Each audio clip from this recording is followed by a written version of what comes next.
안녕하세요. 새하늘 빠지다의 DJ 민영입니다. 오늘도 두 가지 사연 준비되어 있는데요. 끝까지 들어주실 거죠? 구독과 좋아요 버튼도 잊지 말아주세요. 그럼 오늘의 사연 바로 시작할게요.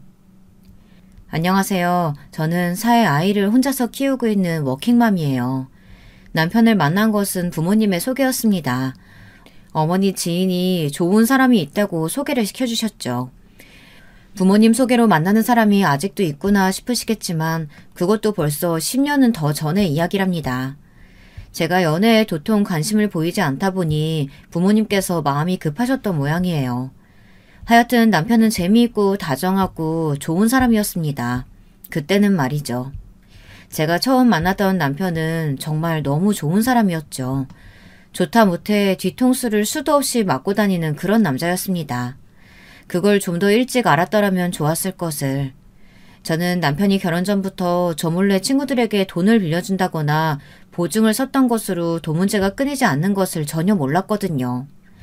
알고 보니 시부모님께서 수습해준 것도 한두 번은 아니었더라고요. 저희 어머니께서는 동네 시장에서 작은 분식집을 운영하셨어요. 제가 기억하는 어머니의 모습의 배경에는 늘 그 분식집이 있었고요. 결혼하고 얼마 되지 않아 어머니께서 지병으로 더 이상 분식집을 운영할 수 없게 되면서 그 분식집을 어떻게 해야 하나 가족들 사이에 말들이 많았어요. 남동생은 그냥 팔아버리자고 했지만 어머니께서는 무척 서운해하셨죠. 저 역시도 어머니와 같은 마음이었고요. 그래서 저는 용기를 내서 분식집을 계속해서 운영하고 싶다고 말했죠. 남편은 제가 원하는 일이라면 언제든 응원한다고 말하며 제 편을 들어주었지만 남동생 반응은 냉담했어요. 절대로 있을 수 없는 일이라는 식으로 말했죠. 그 회사를 어떻게 들어갔는데 누나는 아깝지도 않아? 누나 미쳤어?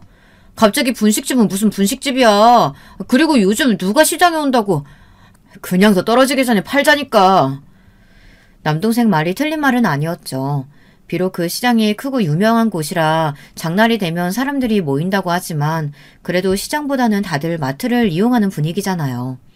하지만 저는 고집을 부려 분식집을 운영하겠다고 했어요.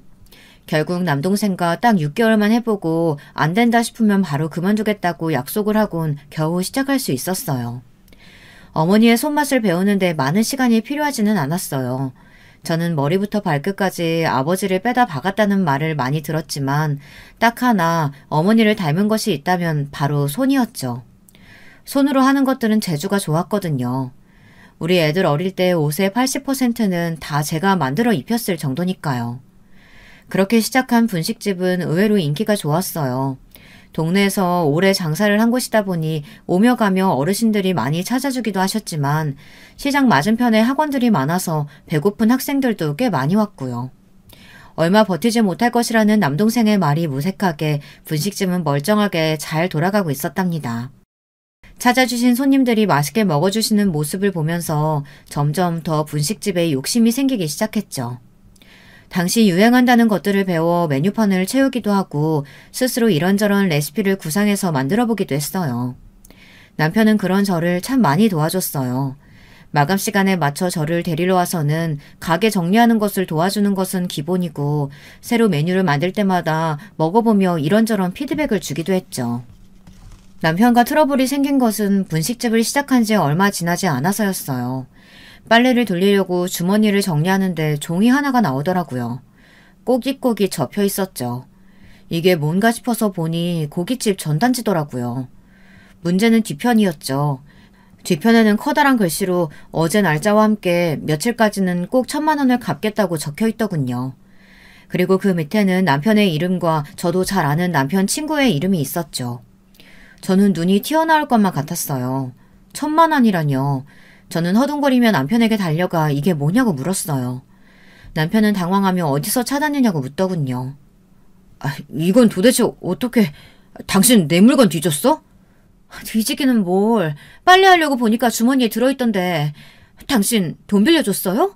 1,000만 원이나? 별일 아니야. 당신은 몰라도 되는 일이야. 아니 어떻게 그 큰 돈을 빌려줬는데 내가 몰라도 된다니 그게 무슨 소리야. 당신 돈이 어디 있어서 돈을 이렇게 빌려준다는 말이야. 내가 벌어준 돈인데 뭐 어쩌라고.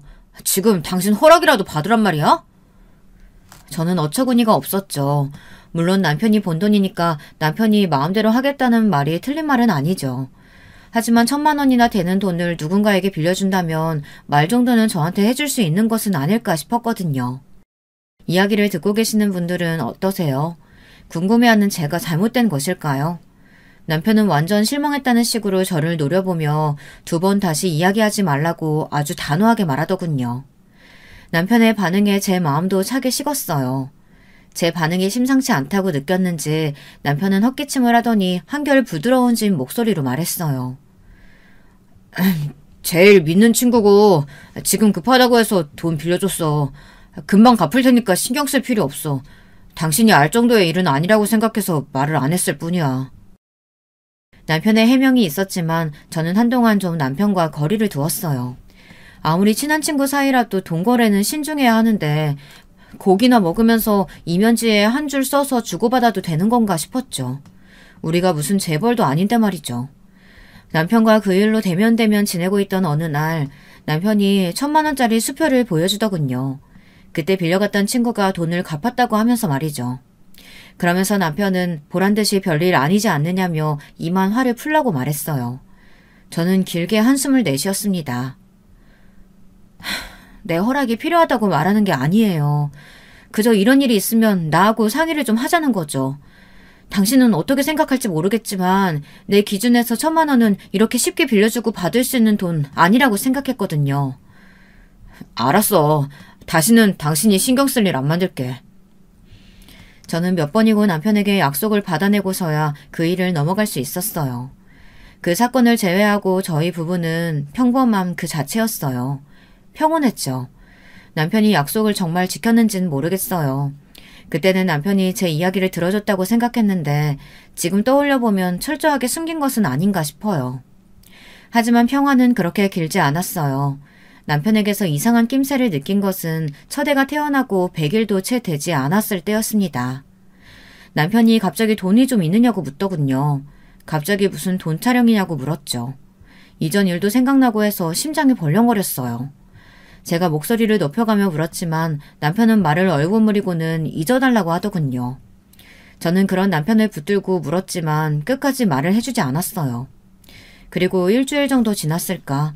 저를 피해만 다니던 남편이 술에 완전 취해 들어와서는 친구는 와이프 덕을 그렇게 보고 사는데 왜 자기는 그런 것도 없느냐고 소리를 하더라고요.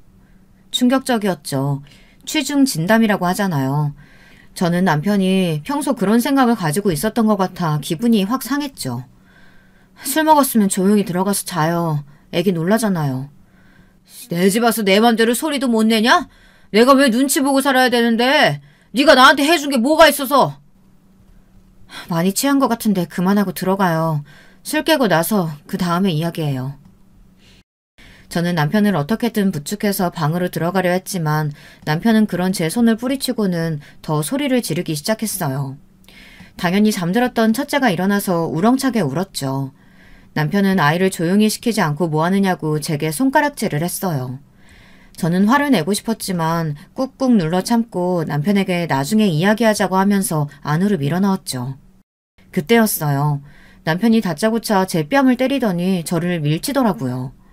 머릿속이 하얗게 변하면서 아무런 생각이 들지 않았죠. 누군가에게 맞아본 적은 처음이었거든요. 순간 집안에는 침묵만이 흘렀어요. 생각지 못한 큰소리에 남편도 얼었는지 자기 손만 보고 가만히 서 있더군요. 내가 여보 미안해. 내가 미쳤나 봐. 남편은 술이 깬 것인지 허둥거리며 제게 손을 내밀었지만 저는 그런 남편의 손을 쳐내고는 첫째가 울고 있는 방으로 들어가 문을 닫아 걸었어요. 남편은 자기가 실수했다고 문을 두드렸지만 저는 일체 대답하지 않았죠. 다음 날이 되자 남편은 손이 발이 되도록 2번 다시 이런 일은 만들지 않겠다고 빌었지만 저는 끝까지 말하지 않았어요. 사실 제 스스로도 진정이 되지 않았거든요.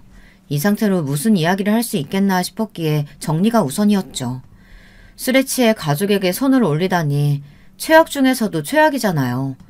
당장이라도 짐을 싸서 친정으로 가고 싶은 충동이 들었지만 다른 한편으로는 이번이 처음인데다가 저렇게 사과를 하는데 넘어가도 되는 것이 아닐까 싶기도 했어요.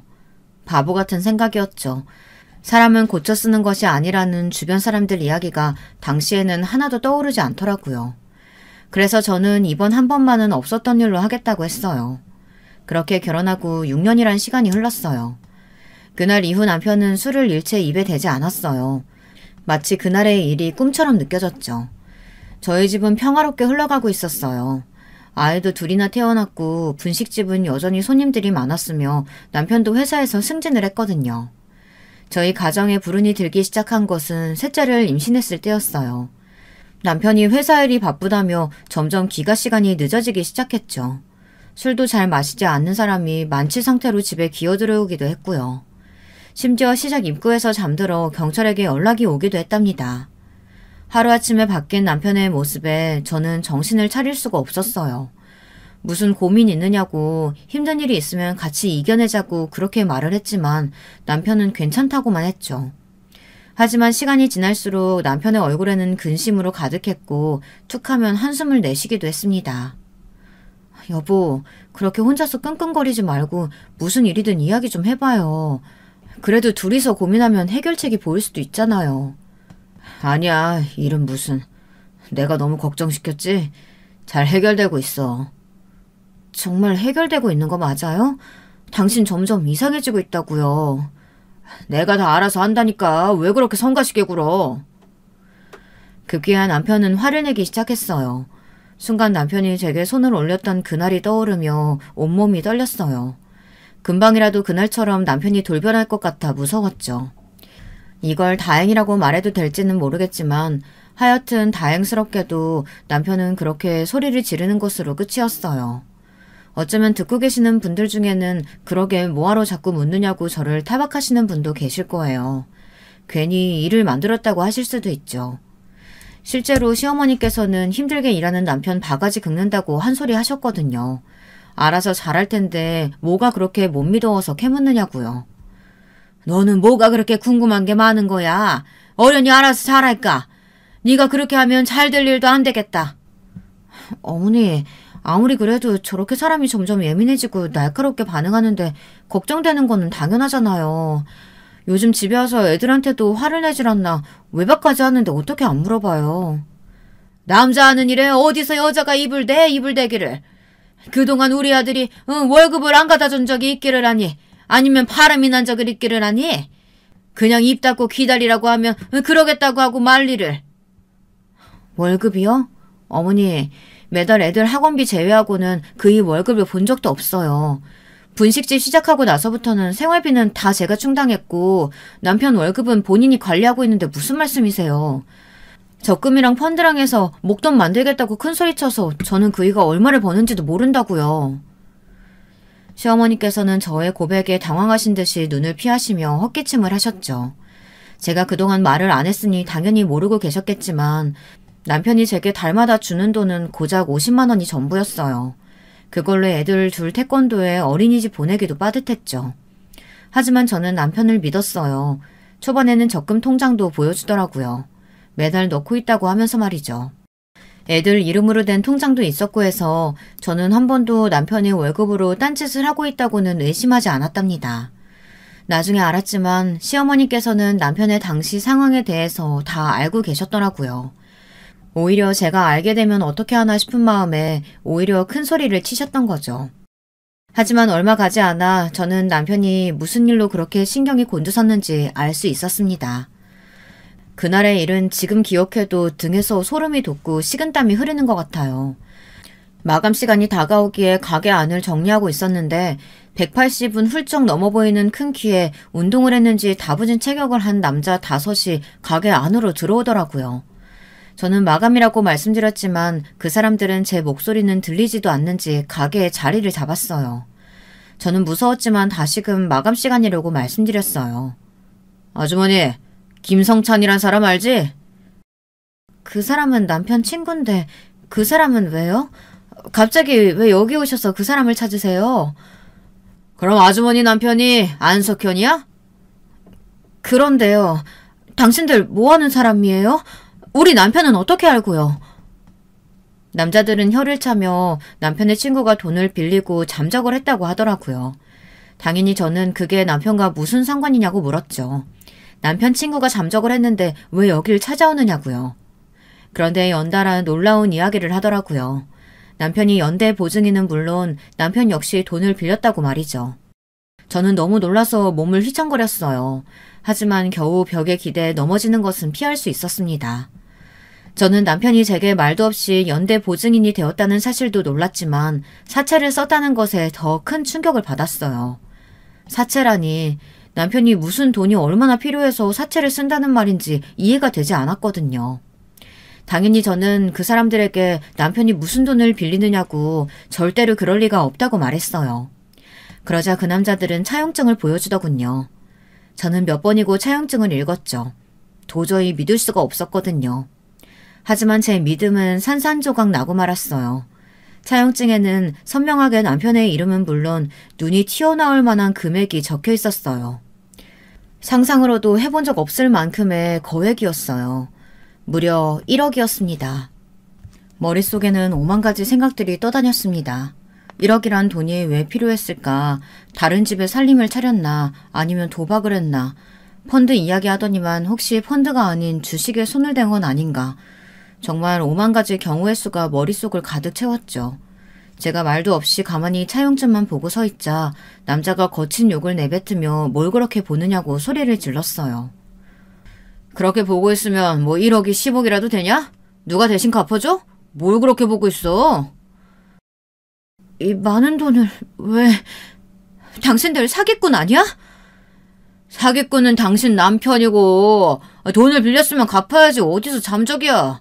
그 친구놈은 땅으로 꺼졌는지 하늘로 솟았는지 코빼기도 안 보이고 당신 남편은 연락두절에 회사에도 없고 그러니까 여기라도 와야지. 안 그래? 회사에도 없다니 그게 무슨... 남자들은 회사로 남편을 찾아갔더니 이미 퇴사를 한 상태라 결국 여기로 왔다고 했습니다. 저는 거기서 2차 충격을 받았죠. 아침마다 잘 다녀오겠다고 말하고 나간 남편이 회사가 아니라면 도대체 어디로 갔느냐 싶었어요. 그렇게 멍한 상태로 있는데 남편의 목소리가 들렸어요. 반갑게 저를 부르던 남편은 가게에 있는 남자들을 보고 사색이 되더군요. 그리고는 더듬거리며 여기를 어떻게 알았느냐고 하는데 제가 알던 남편의 모습이 아니었어요. 남편은 자기가 알아서 할 수 있는데 왜 여길 오느냐고 소리 질렀지만 남자들은 눈 하나 깜빡하지 않았죠. 오히려 위협적인 몸짓으로 남편에게 가까이 다가가며 연락도 없이 잠적했으면서 어디서 큰 소리냐고 으르렁거렸어요. 진짜 무슨 짐승 같았어요. 그 기세에 남편은 바로 겁을 먹은 듯 뒷걸음을 치더군요. 저는 소리내서 남편을 불렀지만 남편은 뒤도 돌아보지 않고 도망을 쳤습니다. 남자들이 빠른 걸음으로 남편을 따라갔고요. 저에게 차용증을 보여주던 남자는 그래도 제가 불쌍했는지 살 구멍이라도 빨리 찾아보라고 하곤 나가버렸죠. 하늘이 무너진다는 말은 이럴 때 쓰는 것이 아닐까 생각했습니다. 저한테 이런 일이 있을 것이라고는 한 번도 상상하지 못했거든요. 남편은 그날 밤 돌아오지 않았습니다. 저는 시댁의 모든 사정을 다 털어놓았어요. 그런데 시댁의 반응이 아주 가관이었죠. 마치 다 알고 있었다는 듯한 반응은 물론 제게 가게를 팔라고 하더라고요. 가게를 팔라니 그게 무슨 말씀이세요? 그럼 네 남편 저렇게 쫓겨다니는데 손 놓고 가만히 있겠단 말이야? 그 가게 팔아서 어떻게든 해봐야지. 그럼 애들은 어떻게 하고요? 설사 돈은 갚아도 그 다음은 어떻게 먹고 살라고 그런 말씀을 하세요? 우리 아들이 너무 착해서 벌어진 일 아니냐. 능력이 없는 것도 아닌데 뭐가 걱정이란 말이야. 정말이지 말이 통하질 않더군요. 저는 죽어도 그렇게는 못한다고 딱 잘라 말했습니다. 시어머니께서는 남편이 얼마나 제게 잘했는데 이럴 수 있느냐고 길길이 날뛰셨지만 저는 차라리 이혼을 하겠다고 했어요. 제가 이혼이란 말을 할 것이라고는 생각지도 못하셨다는 듯 시어머니께서는 저를 향해 손가락질을 하며 거친 욕설을 내뱉더군요. 시어머니께 말로는 그렇게 했지만 저도 이혼까지 생각한 것은 아니었어요. 다른 방법을 찾아보고 있을 뿐이었죠. 그런데 남편이 아이들 이름으로 만들어둔 적금을 모조리 해약했다는 사실을 알고 난 뒤로는 무조건 이혼을 해야겠더라고요. 제가 들어둔 적금까지 하나도 남기지 않고 다 해약을 하는 바람에 제게 남은 것은 분식집과 제 명의로 된 통장의 돈 그리고 얼마 안 되는 현금이 전부였습니다. 남편을 찾지 못했는지 매일같이 남자들은 분식집을 찾아왔어요. 시장에는 온갖 소문들이 나돌았죠. 남자들은 남편을 내놓지 못하겠으면 돈이라도 달라고 난리를 쳤어요. 제가 할 수 있는 일이라고는 모른다는 말과 돈은 남편에게 받으라는 말뿐이었어요. 남자들의 행동이 점점 거칠어지자 시장 상인들도 겁을 먹은 듯 슬슬 저를 피하기 시작했죠. 상황이 이렇게 점점 최악으로 흘러가다 보니 친정에도 소식이 전해졌습니다. 남동생은 당장이라도 남편을 잡아오겠다고 성화였고 어머니는 다 자신의 탓이라며 한숨을 내쉬셨어요. 그렇게 저희는 공포 속에서 시간을 보내야 했죠. 산딸은 다가오는데 달라지는 것은 아무것도 없었어요. 그 사이에 시름시름 앓으시던 어머니마저 돌아가시자 정말이지 죽을 것 같더라고요. 이곳이 지옥인가 싶을 정도였죠. 상황이 달라진 것은 결혼 생활 동안 한 번도 본 적 없는 시누이가 저를 찾아오면서부터였어요. 결혼식 날에 잠깐 본 얼굴이 전부인 시누이는 갑자기 자신이 도와줄 테니 이혼 소송을 하라고 하더군요. 무표정한 얼굴을 한 시누이는 어머니가 돌아가셨다는 이야기를 듣고 도저히 이대로 있을 수 없겠다 싶어서 왔다고 말씀하셨어요. 그러면서 제게 법정에 나올 일 없게 자신의 선에서 해결할 테니 깔끔하게 정리하고 새 인생 살라고 하더라고요. 올케, 내가 해줄 수 있는 일은 고작 올케 호적 정리밖에 없어. 진짜 미안한데 앞으로 태어날 아이도 그렇고 다 올케가 책임져야 할 거야. 양육비 이런 건 기대도 하지 말고. 이미 영 끊고 살고 있어서 그냥 모르는 척 하려고 했는데 이대로 가다가는 올케만 죽어나갈 것 같아서. 엄마는 하늘이 무너진다고 해도 그놈 편만 들 테니 그냥 여기서 끝내고 올케라도 살자. 당황한 저를 가만히 보던 시누이는 제 손을 굳게 쥐곤 앞으로 시댁에서 어떻게 나오든 귀 닫고 살라고 말했습니다. 그렇게 저는 남편과 6개월여 만에 이혼을 했고 서류상으로 남남이 되어 더 이상 남자들도 찾아오지 않게 되었습니다. 하지만 제게는 갓 태어난 막내와 아직 어린 두 아이가 있었어요. 그리고 이 아이들과 살아가야 한다는 현실이 남아있었죠. 정말 죽을 만큼 열심히 살았습니다. 몇 번이고 찾아와 자기 아들을 잡아먹었다고, 자기 아들이 저 때문에 고생한다고 시장이 떠나가라 외치는 시어머니의 등살을 겨우 견뎌가며 버텼죠. 아이들이 아니었다면 그렇게 버티지 못했을 겁니다. 하지만 하늘도 무심하시지 어렵게 산을 하나 넘었더니 더 큰 산이 제 앞에 떡하니 있더라고요. 바로 막내였죠. 막내는 태어날 때부터 몸이 약했어요. 아이를 가졌을 때 남편 일로 아이에게 신경을 못 써준 것이 원인이 된 것 같아 자주 알아눕는 막내를 볼 때마다 죄책감이 들었습니다. 연손가락 깨물어서 안 아픈 손가락 없다고는 하지만 막내는 제게 다른 의미의 아픈 손가락이 되었어요. 병원을 죄지처럼 드나들면서도 씩씩하게 커가는 막내를 보며 얼마나 나 몰래 울음을 삼켰는지 셀 수도 없었죠. 그렇게 아프던 막내는 결국 10살이 채 되지 않아 병원 신세를 져야만 했습니다. 심장에 문제가 생겨 수술을 해야 한다고 하는데 어렵고 까다로운 수술이라 큰 병원에서도 쉽지 않을 거라고 하더라고요. 거기다 순번도 있어 한참은 기다려야 한다고 하셨죠. 하지만 날이 갈수록 막내의 상황은 나빠졌어요. 이러다 큰일이 날 것 같아 미칠 것만 같더라고요. 그리고 실제로도 위험한 고비를 몇 번이고 넘겨야만 했고요. 저는 하루하루를 피말리는 기분으로 살았어요. 가게는 이미 예전에 문을 닫았고요. 저는 그저 오늘 하루 막내가 잘 버텨주기를 바랄 뿐이었답니다. 이렇게 앞이 보이지 않던 날들이 이어지던 어느 날이었어요. 제가 절대 잊을 수 없는 날이기도 한 그날은 저녁부터 막내의 상태가 심상치 않았어요. 시간이 흐를수록 점점 더 상태가 악화되었죠. 아무리 아파도 입 밖으로 아프다는 소리를 잘 하지 않던 막내가 그날따라 너무 아프고 힘들다는 말을 몇 번이나 하더군요. 심장이 덜컥 내려앉는 기분이었어요. 이대로 막내가 어디론가 갈 것만 같았죠. 밤이 되자 막내는 의식을 잃었어요. 중환자실 밖에서 발만 동동 구르고 있는데 갑자기 의료진들이 뛰어 들어가더니 막내를 데리고 나오더라고요. 저는 이게 무슨 일인가 싶어 간호사 선생님을 붙들고 물었죠. 당장 수술에 들어가야 한다고 하더라고요. 응급을 요하는 상황이라 지금이 아니면 안 된다고 말이죠. 저는 숨이 멎는 것 같았습니다. 다리가 후들거리고 머릿속에는 아무것도 생각나지 않았어요. 하지만 이내 정신을 차리고 막내를 따라갔죠. 대기실에서 수술이 끝나기 기다리길 한참. 시간은 흘러가는데 막내가 들어간 수술실의 불은 꺼지지 않더라고요. 몇 시간을 기다렸는지 모르겠어요. 저는 뚫어져라 화면만 보며 제발 막내를 살려달라고 빌고 또 빌었죠. 이윽고 불이 꺼지고 의사 선생님께서 나오셨어요. 손이 덜덜 떨리기 시작했죠. 의사 선생님께서는 제 손을 잡고는 천천히 토닥이며 수술은 성공적이었으니 이제는 깨어나길 기다리기만 하면 된다고요. 저는 몇 번이나 되물었어요. 그 말이 정말이냐고요. 의사 선생님께서는 고개를 끄덕이시며 조금만 더 힘을 내라고 하더군요. 저는 의사 선생님의 손을 붙들고 몇 번이나 허리를 숙여 감사의 인사를 전했습니다. 감사합니다. 정말 감사합니다. 어려운 수술이라고 들었는데 이렇게 살려주셔서 정말 감사드립니다. 제가 더 감사드리죠.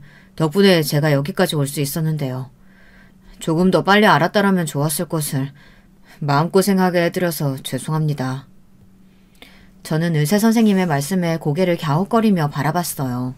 생전 처음 보는 얼굴이었죠. 의사 선생님은 그런 저를 보곤 빙그레 웃기만 하셨고요. 저는 혹시 우리가 만난 적이 있느냐고 물었지만 의사 선생님께서는 대답이 없으셨어요. 그저 다음날 따로 찾아뵙고 말씀드리겠다고 하고는 감사하다는 말을 꼭 하고 싶었다고 하시곤 허리를 숙이셨어요. 당황한 제가 허둥거리며 같이 허리를 숙였다 들어보니 의사 선생님께서는 이미 가버리셨더라고요. 머릿속은 온통 물음표로 가득했지만 저는 그저 막내가 살아있음에 감사하기로 했답니다. 저의 의문은 다음날 쉽게 해결되었어요. 막내가 의식을 되찾았다는 소리에 안도하고 있는데 의사 선생님께서 휠체어에 탄 할머니 한 분과 함께 저를 찾아오셨더라고요. 저는 단박에 그 할머니가 어떤 분인지 알 수 있었습니다. 꽤나 오래된 기억이지만 계속해서 마음에 남았었거든요. 분식집을 시작한 지 얼마 되지 않을 시기였는데요. 오전에는 늘 장사 준비로 정신이 없었죠. 점심시간이 되면 하나둘 손님들이 몰려들기 시작했거든요. 그날도 어김없이 한바탕 점심 장사를 마치고 살짝 여유가 생겨 가게 한쪽 자리에 앉아 쉬고 있는데 나이 드신 할머니 한 분께서 가게 앞을 서성거리시더라고요. 폐지를 줍는 할머니셨죠. 시장에서는 유명한 할머니셨고요. 남편에게 맞고 살던 딸이 손주 둘을 맡기고 도망치는 바람에 없는 살림에 애들 키우느라 고생이 많다는 이야기를 들었거든요. 거기다 손버릇이 나쁜 사위가 툭하면 집에 찾아온다는 이야기도 들었죠. 사위를 피해 여기저기 이사를 다니시다 결국은 저희 동네에 정착을 하셨다는데 어떻게 알았는지 아직도 사위가 찾아온다고 하더라고요. 시장에서는 다들 그 할머니를 안타까워하면서도 그 사위가 무서워서 피하는 편이었어요. 한 번은 시장 바닥 한가운데에서 딸을 어디다 빼돌렸냐며 할머니께 난리를 피워 경찰이 오기도 했거든요. 저는 벌떡 일어나 할머니께 다가갔어요. 할머니 뭐 드릴까요? 저희가 폐지는 잘 안 나오는데. 아니야. 저기... 네 할머니 뭐 필요한 거 있으세요? 떡볶이 말이야. 혹시 500원어치도 팔아? 저희 분식집에서는 떡볶이 1인분이 2,000원이라 500원어치는 팔 리가 없었어요. 그런데 할머니 얼굴을 보고 있자니 그렇게는 팔지 않는다는 말이 전혀 나오질 않더라고요. 저는 당연히 된다고 말씀드리며 슬쩍 무슨 날이냐고 물었죠. 사실 매번 가게 앞을 지나가면서도 할머니께서는 눈길만 주실 뿐 한 번도 사가신 적이 없었거든요. 할머니께서는 오늘 둘째 손자가 생일인데 손자가 제일 좋아하는 것이 다른 집도 아닌 우리 집 떡볶이라 그것이라도 사주고 싶다고 하시더라고요. 오늘 영 벌이가 시원치가 않아서 그래서 500원어치라도 좀 살 수 있을까? 안 될 게 뭐가 있어요. 오늘 손주 생일이시구나. 그럼 제일 맛있어 보이는 놈들로 골라볼게요. 괜찮겠어? 미안해. 진짜 내가 다음에는 에이 할머니 그런 말이 어디 있어요. 우리 집 떡볶이를 좋아해 준다니 제가 더 기분 좋은걸요? 저는 1인분이 조금 넘는 양을 꾹꾹 눌러 담았어요. 그리고 튀김도 몇 개 넣었죠. 할머니께서는 뭘 그렇게 많이 주느냐고 하얗게 질린 얼굴로 그렇게 팔아서는 안 된다고 하셨지만 저는 넉살 좋게 생일 선물이라 생각하고 받아달라고 말씀드렸죠. 할머니께서는 금방이라도 눈물을 쏟을 것 같은 얼굴을 하시며 고맙다고 하시고는 몇 번이나 허리를 숙이고 가셨습니다. 저는 할머니 인사를 받는 것이 민망했지만 기분은 좋았습니다. 그런데 다음 날부터 예상하지 못한 일이 벌어졌어요. 아침에 가게에 나오면 다른 곳과는 다르게 분식집 앞이 깔끔하게 청소가 되어 있더라고요. 처음에는 눈치를 못 챘어요. 그런데 며칠 뒤에 비가 엄청 내린 다음 날인데 저희 가게 앞만 깨끗했죠. 저는 누군가 저희 가게 앞을 깔끔하게 청소해주고 있다는 것을 그때야 알았어요. 그리고 그 사람이 고등학교에 입학한 할머니네 첫째 손주라는 것도 알았죠. 저는 고작 떡볶이 한 번을 넉넉하게 담아준 것이 전부인데 이렇게까지 해주다니 오히려 미안한 마음이 들더라고요. 그때부터였어요. 저는 일주일에 한 번씩 밑반찬이랑 카레나 짜장 같은 것들을 담아 할머니 댁 앞에 놓고 왔어요. 가게 앞을 청소해줘서 너무 고맙다는 편지와 함께 말이죠. 처음에는 할머니께서 절대로 받을 수 없다고 하셨어요. 하지만 저는 공부하기도 바쁠 텐데 매일같이 눈이 오나 비가 오나 청소해주는 일이 얼마나 힘든 일인데 그 값을 해야 한다고 고집을 부렸죠. 저희의 인연은 그렇게 시작되었습니다. 한 번도 아이들을 직접적으로 만난 적은 없었어요. 사춘기에 아이들이 자존심이 상할 것 같았거든요. 아버지란 사람은 찾아와서 행패를 부리고 어머니란 사람은 자기 살겠다고 아이들을 버리고 가선 소식도 없고 거기다 말하기 좋아하는 사람들이 여기저기서 수군거리는 것 같더라고요. 그래서 괜히 아이들 마음 다치는 것은 보고 싶지 않아 그저 사람들이 없는 시간을 틈타 집 앞에 두고 오는 것이 전부였죠. 그렇게 2년의 시간이 지났습니다. 저는 2년 동안 한 번도 빼놓지 않고 도시락을 배달했어요. 몇 번이고 아이들에게 감사의 편지를 받기도 했죠. 그런데 언제부터인가 할머니의 모습이 보이지 않더라고요. 저는 몸이라도 아프신가 싶어서 집을 찾아갔는데 아무도 없었어요. 집주인의 말로는 도망친 듯 떠났다고 하고요. 걱정이 되더군요. 설상가상 그 사위라는 인간이 저희 가게에 와서는 할머니와 아이들 소식을 내놓으라고 한 적도 있었거든요.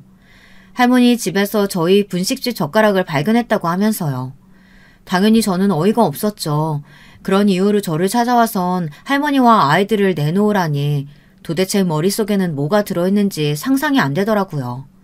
저는 당장 경찰을 불렀고 그 사위라는 사람은 끌려가면서도 이렇게 끝나지 않을 것이라고 두고 보란 말을 남겼습니다. 실제로 사위라는 그 사람은 몇 번이고 찾아왔어요. 그리고 이런 일이 반복되다 보니 할머니와 아이들이 더 걱정이 되었답니다. 나름 알아보기도 했는데 제가 아는 곳이라고는 김씨 할머니라는 것 말고는 없다 보니 찾기도 힘들더라고요. 그 일은 그렇게 제 마음 한구석에 남아있었죠. 그런데 그런 할머니를 병원에서 만나다니 보통 놀랄 일이 아니었어요. 나 기억하겠어? 떡볶이. 당연하죠, 할머니. 그동안 어디 가셨던 거예요? 갑자기 사라지셔서 깜짝 놀랐어요. 찾는 것도 쉽지 않더라고요. 그런데 이렇게 병원에서 만나다니. 할머니께서는 울먹거리시며 제 손을 잡아주셨어요. 당시 아이들을 버리고 도망친 줄 알았던 딸이 겨우 자리를 잡았다며 같이 가자고 해서 알리지도 못했다고 하시더라고요. 혹시나 사위가 나타날까 겁이 나서 도망치기만 했다고 미안하다고 하셨죠.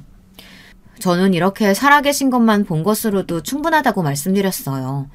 할머니께서는 곁에 서 있는 의사선생님의 팔을 당기시고는 어서 인사를 하라고 하더군요. 다시 인사드리겠습니다. 첫째입니다.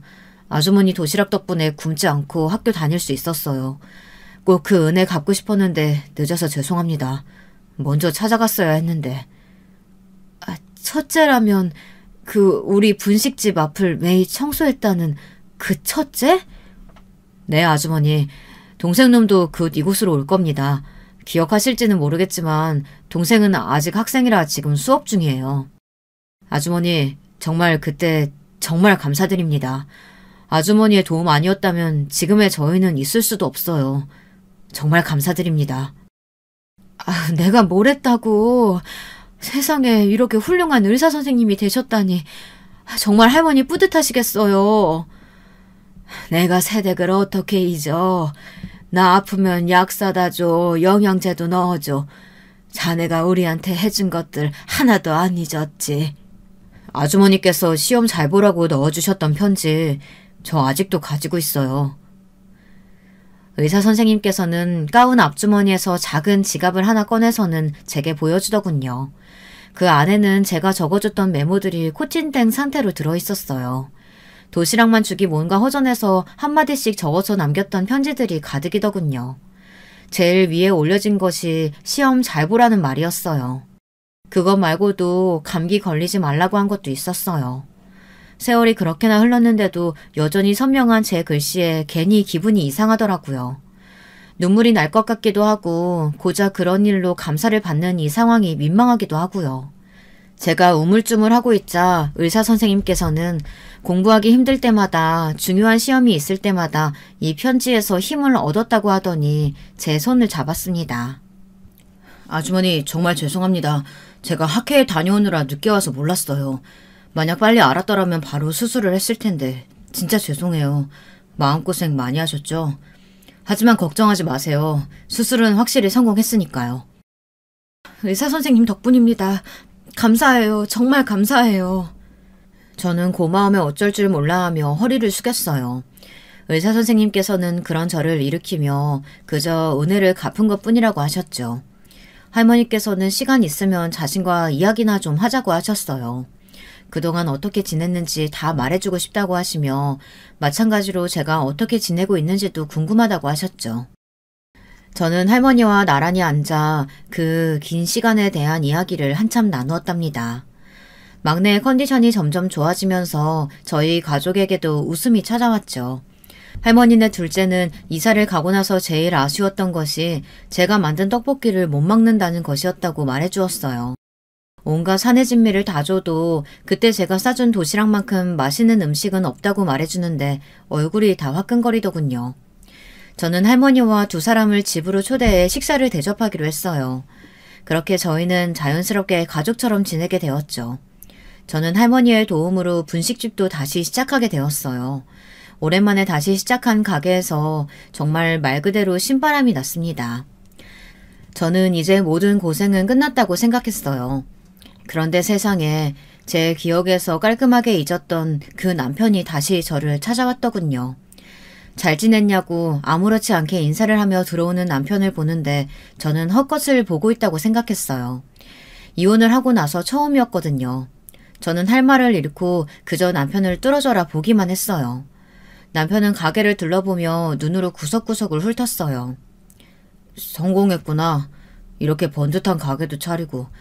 시장에 갔더니 없어져서 얼마나 놀랐는데 여기 시세는 얼마나 해? 설마 매매는 아니지? 월에는 얼마나 나가? 여기가 어디라고 나타나. 당신이 무슨 얼굴로. 나랑 당신이 무슨 사이라고 나타나선 그런 걸 물어. 무슨 사이라니 여보. 사정상 아무리 떨어져 있었어도 우린 부부야. 어떻게 그런 말을 해. 부부? 이혼한 지가 언젠데 부부래. 우리 이미 끊어진 인연이야. 그러니까 헛소리 그만하고 당장 나가.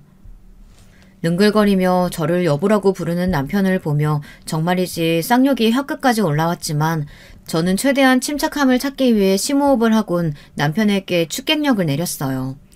남편은 그런 제 말을 귀뚱으로 듣는지 조금의 미동도 없었죠. 저는 소리를 높여 이혼까지 한마당에 이제 와서 무슨 소리를 하느냐며 당장 나가라고, 그렇지 않으면 경찰을 부르겠다고 했어요. 그러자 남편이 충격적인 이야기를 하더군요. 누구 허락을 받았다고 이혼이야. 나는 그 당시에 이 나라에 없었는데 무슨 이혼. 내가 동의한 적도 없는데 우리 누나랑 짜고 이혼까지 만들었더라. 당연히 무효지 그건. 바로 소송할 거야. 나는 절대 당신이랑 헤어질 생각 없거든. 그게 무슨 소리야. 내가 형님이랑 짰다니. 소송에서 우리가 이겼잖아. 양육권이고 친권이고 다 내가 가져오고 위자료 한 푼도 안 받고 끝냈는데 무효라니. 무슨 말 같지도 않은 소리야. 위자료라니. 나는 동의한 적 없는 이혼을 진행하려면 당신이 나한테 위자료를 줘야지. 애들까지 데려가는데 그 값은 했어야지. 어디서 날로 먹어? 뭐? 날로? 지금 말 다 했어? 당신이 그러고도 아버지야? 어떻게 애들을 두고 그런 말을 해? 당장 끌어내기 전에 나가. 오늘은 첫날이니 이대로 가겠는데 당신 내가 이대로 넘어가길 바라면 그 값은 제대로 내야 할 거야. 지난 시간 동안 밀린 위자료 내가 다 받아낼 테니까. 남편은 기세등등하게 자기 할 말만 하고는 나가버렸어요. 저는 후들거리는 다리로 비틀거리며 가게 입구로 가서는 들고 있던 소금을 한 줌 뿌렸어요. 남편이 아니라 제게는 재앙이나 다름없었거든요. 저는 머리가 멍해지고 눈앞이 흐려지는 것만 같았어요. 저는 급하게 가게를 정리하고 집으로 들어가 누웠습니다. 이 일을 어떻게 하면 좋을지 아무리 머리를 굴려봐도 모르겠더라고요. 남편에게 돈을 주고 끝내고 싶은 마음도 들었지만 제게 그만큼의 돈이 있을 턱이 없죠. 지금 시작한 분식집도 할머니의 도움에 대출까지 받아 겨우 마련한 것이고 가게도 이제 흑자로 돌아서는 중이었는데 무슨 수로 제가 돈을 마련할 수 있겠어요. 아이들은 무슨 일 있냐고 물었지만 저는 그저 몸살 기운이 있다고 말하고는 방에 들어가서 벽만 보고 있었어요. 그때였어요. 밖에서 소란스러운 소리가 들리더니 할머니네 둘째가 문을 살짝 열곤 저를 불렀습니다. 분식집에 갔다가 닫힌 문을 보고 왔다고 했죠. 저는 할머니네 둘째가 로스쿨에 다니고 있다는 생각에 지푸라기라도 붙잡는 마음으로 낮에 있었던 이야기를 꺼냈어요. 아니나 다를까 할머니네 둘째는 남편 욕을 하며 길길이 뛰더군요. 아니 이모, 그걸 그냥 뒀어요? 진짜 내 손에 걸렸으면 죽었어요, 그놈. 어떻게 애들 안부는 묻지도 않고. 뭐? 위자료? 우리 아버지도 인간 아니었지만 그 새끼도 인간 되긴 글렀어요. 이게 무슨 방법이 없을까? 이혼이 무효가 되면 뭐요? 이모, 다시 이혼하면 되는 거죠. 그 인간이 한 짓이 있는데 무슨 걱정이에요. 내가 형한테 이야기할게요. 형이 발이 엄청 넓으니까 도움 될 거예요. 저도 선배들한테 좀 물어볼게요. 이모는 아무 걱정하지 마세요. 내가 그 인간이랑 다시는 엮일 일 없게 만들어줄 테니까. 할머니네 둘째는 큰 소리를 치더니 저더러 오늘은 애들이랑 외식을 하고 오겠다고 하곤 나가버렸죠.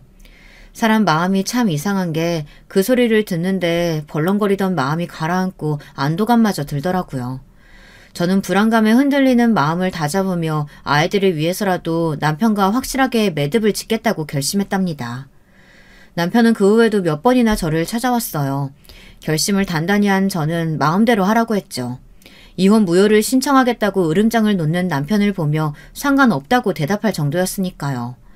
당당하게 나가는 제 모습에 오히려 남편이 당황하더라고요. 남편은 이대로 입 닫고 살아줄 테니 위자료를 달라고 했지만 저는 단호하게 선을 그었답니다. 제가 생각보다 너무 강하게 나가자 남편이 머쓱해진 얼굴로 물러나기도 하더군요. 하지만 그것도 잠시였어요. 남편은 몇 번이고 찾아와선 급기야 애들을 만나러 가겠다고 개소리를 서슴없이 떠들어댔죠. 저는 아이들 앞에 나서기만 해보라고 그때는 같이 죽자는 소리로 받아들이겠다고 소리를 질렀어요. 그러니까 내가 애들 앞에 나서는 거 싫으면 그냥 위자료 주고 끝내자니까. 어차피 법정 가면 당신한테 불리해. 알잖아 당신도. 상관없다니까. 가서 나를 사기죄로 고소하든 뭘 하든 마음대로 하라고. 나는 당신한테 1원도 줄 수 없으니까. 법대로 해. 내가 잘못했으면 그 죗값 치르면 그만이니까. 여기서 괜히 시끄럽게 굴지 말고. 당신도 남자라면 입으로만 털지 말고 해보라고. 자신 있게. 당신 이렇게 나오면 후회하는 사람은 결국 당신이야. 애들 생각은 안 해? 애들이 엄마 없이 어떻게 크라고. 내가 양보해줄 때 그냥 합의하자니까. 합의는 무슨 합의? 당신 같은 인간 말종하고 무슨 합의를 해야 되는데 우리 이모가.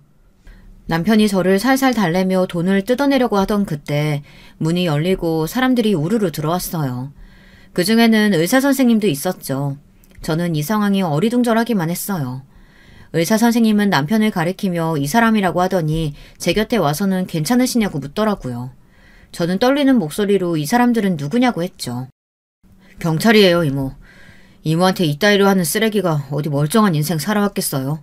알아보니까 이 인간 보이스피싱으로 여기저기 돈을 뜯어냈더라고요. 그래서 바로 데려왔죠. 혹시 무슨 해코지라도 한 건 아니죠?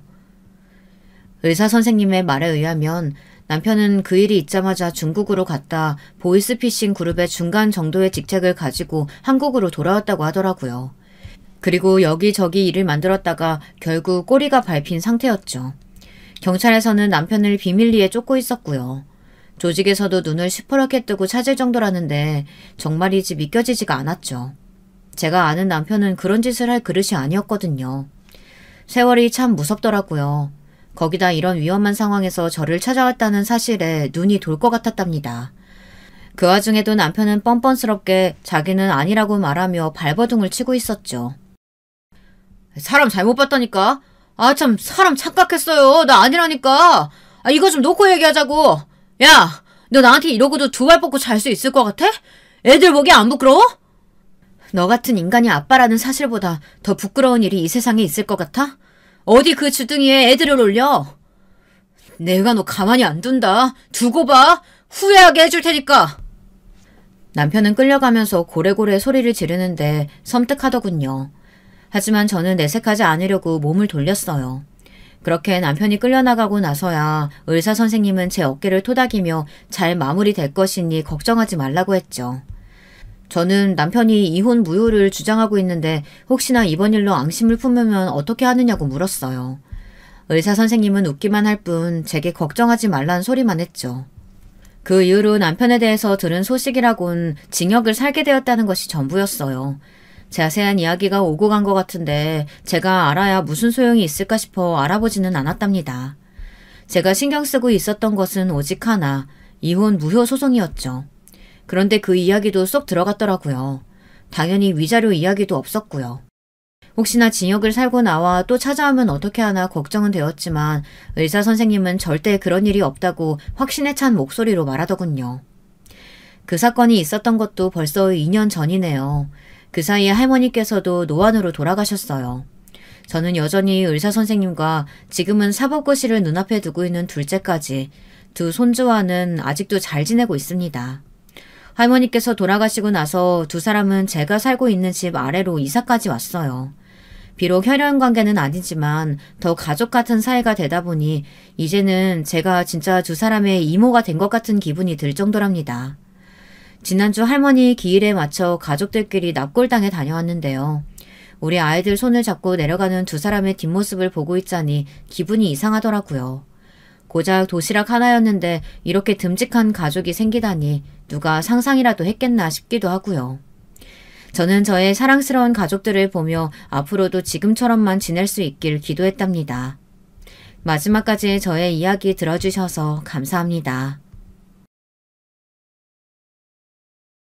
여러분, 두 번째 사연 시작하기 전에 좋아요, 구독 꼭 눌러주실 거죠? 그럼 두 번째 사연 바로 시작합니다. 안녕하세요. 저는 서울에 사는 40대 주부입니다. 제가 인생을 오래 산 건 아니지만 최근에 역대급으로 황당하면서도 어이가 없고 또 웃긴 얘기가 있어서 제보하게 됐어요. 주위에 모임이 많아서 모일 때마다 이 얘기를 했더니 다들 배꼽 잡으며 웃으며 어디든 무조건 제보하라고 해서 용기 내어 제보하게 됐습니다. 여러분, 로미오와 줄리엣이라고 아시죠? 흔히 말하는 원수의 집안 다들 아시죠? 저는 제가 지극히 평범한 인간이라 이런 얘기는 당연히 저에게 해당되지 않는다고 생각하며 살았습니다. 그런데 그 생각은 제 상견례 자리 때 깨지게 됐어요. 상견례 얘기를 꺼내기 전에 말씀드리자면 저는 서울에서 태어나서 초등학교부터 대학교까지 다 서울에서 나온 서울 토박입니다. 심지어 직장도 서울에서 잡아서 사실 서울을 벗어난 적이 없고 우리 집은 이사도 제가 초등학생 때 한 번 갔던 것을 빼고는 간 적도 없어요. 아버지는 은행에 다니시고 엄마는 집에 계셨는데 제 어린 시절을 생각해보면 지극히 평범했습니다. 적당히 화목하고 큰 탈 없이 자랐고 아버지도 어머니도 자식들이라면 뭐든지 좋은 것을 다 해주고 싶어 하셨죠. 아버지는 무뚝뚝하신 편이었고 말씀 자체가 별로 없으셔서 표현을 많이 하는 편은 아니었습니다. 반대로 엄마는 밝고 다정하셨지만 때로는 억세고 나설 일이 있으면 강하게 나설 줄 아는 멋진 엄마였어요. 아버지가 은행에 재직해서 가난하게 자라진 않았지만 그렇다고 막 엄청 넉넉하고 여유롭게 자라지도 않은 대한민국의 평범한 가정이었습니다. 일남 일녀 중 장녀로 태어난 저는 밑으로 남동생이 있는데 3살 터울이고 동생과의 사이도 나쁘지도 않고 좋지도 않고 그냥 무난한 관계로 자랐어요. 학창시절 교우관계도 그렇고 지금도 그렇고 저는 누구와 그렇게 크게 싸운 적이 한 번도 없는데 그렇다고 막 순하거나 그러진 않고 오히려 되게 무던한 성격입니다. 그래서 학교 다닐 때는 우두머리로 다니기보단 친한 아이들과만 친하게 지내는 그런 아이였어요.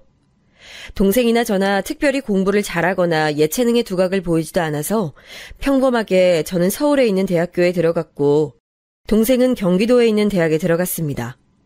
그리고 나서는 남들이 다 하는 것처럼 저도 대학에 다니며 참 많이 놀기도 놀고 연애도 많이 했어요. 남자친구들의 군대를 기다리기도 하고 혹은 도중에 차거나 차이기도 했고 다 기다렸더니 저를 바람맞히고 떠난 놈도 있었네요. 대학생 때는 노는 거라는 말을 입증이라도 하듯 저는 여기저기도 많이 놀러 다녔는데 그 기간은 아직도 그리울 정도랍니다. 미팅도 많이 하고 친구들과 매일 만나서 놀았어요. 그렇게 광란의 대학 시절을 보내고 저는 서울에 있는 어떤 중견기업의 회계팀에 입사해서 지금의 남편을 만나게 됐습니다. 남편은 제가 신입사원일 때 우리 팀에 있던 대리였는데 원래 신입사원 때는 아무것도 모르니까 조금만 잘해도 다 잘해 보이고 그러잖아요. 당연히 해야 하는 것들을 해내면 그게 마치 대단한 일처럼 보이고 뭘 해도 잘하는 것 같고 그래서 저는 입사하자마자 남편을 보고 첫눈에 반하게 됐습니다. 남편은 묻어난 저보다 훨씬 더 묻어난 성격이고 감정 표현이 그렇게 많은 편은 아니었는데 그땐 그게 뭐가 그렇게 멋있었는지 몰라요. 지금은 가만 보면 속이 답답해서 무슨 말이라도 해보라고 짜증이 나는데 그때는 그게 참 멋지고 오히려 대단해 보였답니다. 일방적으로 제가 들이대서 우리의 연애는 시작됐는데 제가 회사 선배와 연애를 시작했다니까 엄마는 대학생 때처럼 또 몇 달 사귀다 헤어질 줄 알고 나중에 결혼할 사람만 말하라고 딱 잘라서 말했어요. 저도 지금 남편과 사귀기 전에는 아니 사귀고 나서도 이 사람과 결혼할 거라는 상상도 하지 못했는데 사귀다 보니까 오히려 섬세하고 다정한 사람보다는 이렇게 무던하고 세상에 불만 없이 살아가는 사람이 나을 수도 있겠다는 생각이 들어서 결혼을 결심하게 됐습니다. 늘 만나던 남자친구들과는 싸우는 일도 많았고 연애를 하며 안 싸우는 것은 정말 드물잖아요. 그런데 저는 남편을 만나며 싸웠던 적이 단 한 번도 없어서 그것도 결혼 결심의 큰 이유였답니다. 총 3년을 만났는데 한결같이 여자 문제로 저를 속삭인 적도 없었고 회사 일도 잘하고 성실한 사람이었습니다. 가끔 답답하게 여길 정도로 감정 표현도 적었는데 어릴 때는 같이 장난치고 재밌는 사람이 좋았는데 나이가 들며 이렇게 말없이 조용한 사람이 오래 만나기엔 훨씬 편하게 느껴지더라고요. 아무튼 우리의 나이도 결혼 정년기가 됐고 둘 다 회사에서 자리도 잡았겠다 결혼을 결심하고 각자 집에 인사를 계기로 결혼 준비를 시작하게 됐어요. 서울에서 나고 자랐던 저와 달리 남편은 본가가 시골에 있었고 지방이라 차로 3시간 걸리는 곳에 있어서 먼저 우리 집에 인사를 가기로 했습니다. 남편은 태어나길 시골에서 태어나서 고등학생 때 형하고 둘이 서울로 올라왔다고 했어요. 형과 둘이 대학도 서울에서 나왔고 직장도 나와서 부모님과 따로 떨어져 산 지는 꽤 됐다고 했습니다. 형도 결혼해서 독립하고 살고 있다고 했고요. 부모님에게 인사하기 전에 저도 남편의 형을 봤었는데 그냥 정말 남편처럼 조용하고 말수가 매우 적으신 분이셨어요. 그렇게 우리 집에 인사를 왔는데 엄마는 제가 결혼한다고 예비사위를 데리고 오니까 사위사랑은 장모라는 말을 증명이라도 하듯 말 그대로 상다리가 휘어지게 음식을 준비하셨습니다. 우리 엄마지만 친정엄마는 음식을 너무나도 잘해서 원래 동네에서도 유명하셨거든요. 오죽하면 김장철이 되면 우리 엄마에게 동네 아주머니들이 같이 하자고 먼저 연락 오시거나 심지어 우리 집 김치를 사 먹겠다고 하는 분들도 많으셨습니다. 저도 엄마 음식을 평생 먹으며 자랐으니 음식 맛에 되게 예민하고 까칠한데 엄마는 그날 유독 자신 있는 요리를 많이 하셨더라고요. 잡채, 불고기, 된장찌개, 꽃게찜 등 기억도 다 안 날 정도로 호화로운 요리를 하셔서 식탁 위에 공간이 부족할 정도였습니다. 남편이 감정 표현이 그렇게 다채롭지 않은 편인데 놀라서 눈이 휘둥그레진 표정을 저는 3년 만에 처음 봤어요. 엄마의 요리를 다 먹고 거실에 둘러앉아 본격적인 호구조사가 시작됐는데 남편과 저는 같은 직장에 다녔으니 기본적으로 조건들은 부모님 마음에 이미 든 상태였어요. 아버지는 평소에 저한테 재산보다 사람 됨됨이를 보라고 귀에 박히도록 말씀하셔서 계속 다른 것보다 인성에 관한 질문을 많이 꺼내셨습니다. 이런 경우에는 어떡할 거냐, 저런 경우에는 어떤 식으로 대처할 거냐는 등 이런 질문들을 퍼부으셨죠. 엄마는 본인이 관상을 볼 줄 안다고 우기는데 그래서 남편의 얼굴을 이리저리 뜯어보았습니다. 그러다 남편의 고향 얘기가 나왔는데 고향이 어디라고 말하자 엄마 얼굴이 급격하게 굳어졌어요. 사실 남편의 고향은 우리 엄마의 고향이랑 같았는데 엄마는 본인 고향에 관해 얘기하는 것을 별로 안 좋아하세요. 명절 때도 오히려 외할아버지와 외할머니가 우리 집으로 올라오시는 경우가 더 많았고 제가 엄마의 고향에 마지막으로 갔던 적도 자그마치 10년 전이었답니다. 외조 부모님과 사이가 안 좋았던 것은 전혀 아니고 오히려 엄마는 외할머니와 외할머니에 대해 항상 걱정하시고 또 걱정하던 편이었어요. 하지만 텔레비전에서 어쩌다 프로그램에서 고향 지역만 나와도 엄마는 채널을 돌리시곤 했답니다. 궁금해서 물어봐도 엄마는 됐다고 넘기셨기에 저는 별일 아니라고 생각하게 됐죠. 그래서 저도 이미 알고 있던 사실이지만 일부러 엄마한테 말을 안 하고 남편을 데리고 온 건데 엄마는 눈치챘는지 저를 마구 째려보더라고요. 엄마는 표정 관리를 금세 하더니 다른 주제로 얘기를 돌렸고 남편은 그렇게 인사를 마치고 집에 돌아가게 되었습니다. 남편이 집에 가자마자 엄마는 저를 붙들고 왜 고양이 같은 것을 자기한테 얘기하지 않았냐고 닥달하기 시작하셨어요. 아니 엄마 왜 그래? 고양이 아무리 싫어도 난 엄마 세대도 아니잖아. 그래도 그렇지 혹시 모르잖아. 뭐가 모르는데? 그럼 말해줘. 아유 됐어 말 꺼내기도 싫어. 나는 생각만 해도 기가 차. 엄마는 또 말을 돌리셨는데 제가 사람도 괜찮고 엄마도 서울 온 지 지금 몇십 년이나 지났으니 그만 나쁜 기억은 잊으라고 했어요. 사실 아버지가 그날 남편을 마음에 들어해서 엄마는 찝찝한 마음을 가진 채로 일단 상견례를 기다리셨습니다. 그리고 남편이 우리 집에 인사를 왔으니 저도 가게 됐는데 간 김에 외할아버지와 외할머니를 보고 오려고 했어요. 엄마는 출발 전부터 저에게 느낌이 좋지 않다고 계속 가서 연락하라고 했지만 저는 개의치 않고 출발했습니다. 3시간을 달려 고향에 갔는데 남편의 집은 시골이라고 작고 넓은 집이 아니고 오히려 좀 크고 넓은 집이었어요. 들어갔더니 남편의 부모님이 저를 기다리고 계셨고 우리 엄마가 남편한테 해준 것만큼은 아니지만 음식을 많이 해두셔서 기분 좋게 먹었습니다. 남편 부모님은 저에게 이것저것 물으셨는데 부모님은 뭐 하시는지 동생은 뭐 하는지를 물으셨고 저는 성심성의껏 대답해드렸어요. 그렇게 밥을 먹고 올라가기 전에 외할아버지를 보고 가려고 했더니 딱 그날 마침 외할머니가 아프셔서 병원에 가셨다고 아쉽게 못 보고 올라오게 됐습니다. 집으로 와서 온갖 질문을 하는 엄마에게 생각보다 친절하고 좋았다고 시집살이 안 시킬 것 같다고 말했었죠. 시골 분들이라 약간 고지식한 면모가 있긴 했지만 그 정도는 참을 수 있었어요. 크게 우리에게 기대하는 것도 없으셨고 너희만 잘 살면 된다는 주의라 우리 부모님과도 어느 정도 가치관이 잘 맞으셔서 다행이라는 생각까지 했어요. 그렇게 저와 남편은 순조롭게 양가 허락을 받고 우리는 결혼 준비를 본격적으로 하게 됐습니다. 회사에서는 우리가 결혼한다니까 다들 놀라면서도 진심으로 축하해줬어요. 식장을 정하고 예단을 정할 때도 부모님들은 다 우리를 통해서 연락하시고 직접 만나는 것은 상견례 날이 처음이었습니다. 신혼집이나 다른 문제는 양가에서 큰 잡음 없이 진행돼서 순조롭게 정할 수 있었어요. 그렇게 상견례 날이 되었고 남편 부모님이 시골에서 서울로 올라오셔서 만나기로 했습니다. 회사 근처 한정식집에서 만나기로 하고 우리 부모님이 가까우니 먼저 도착해서 앉아 계셨어요. 시간이 되니까 시부모님도 약간 급하게 들어오셨습니다. 상견례 전날에 엄마는 너무 긴장되어 머리가 아프다고 진통제까지 드실 정도로 저보다 훨씬 걱정하고 진정하지 못했었어요.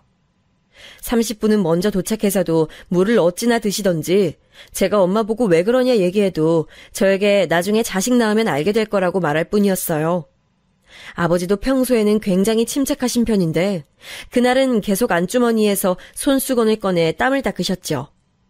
반면 저나 남편은 이미 양가 어른들을 봤으니 그래도 한번 봤다고 조금 괜찮았습니다. 그리고 드디어 남편 부모님이 우리가 앉아있던 방으로 들어오셨고 저와 부모님은 자리에서 일어나서 맞아줬어요. 남편 부모님도 환하게 웃으며 들어오셨는데 저는 그때 분위기를 아직도 잊을 수가 없답니다. 서로 어색하고 반갑게 인사했는데 갑자기 시어머니와 우리 친정엄마의 표정이 급속도로 굳기 시작했어요. 저와 남편은 중간에서 얼떨떨하게 지켜봤고 아빠들도 이게 무슨 일인가 싶어 쳐다봤죠. 아영아, 짐 챙겨. 나가자. 저딴 집안하고 결혼 절대 못해. 성범아, 며느리 집안이 저 집이었어? 결혼 없던 걸로 하자. 친정엄마와 시어머니는 동시에 각자 자식들에게 이 결혼은 절대 무슨 일이 있어도 안 된다고 했고 저와 남편은 당황하기 시작했습니다.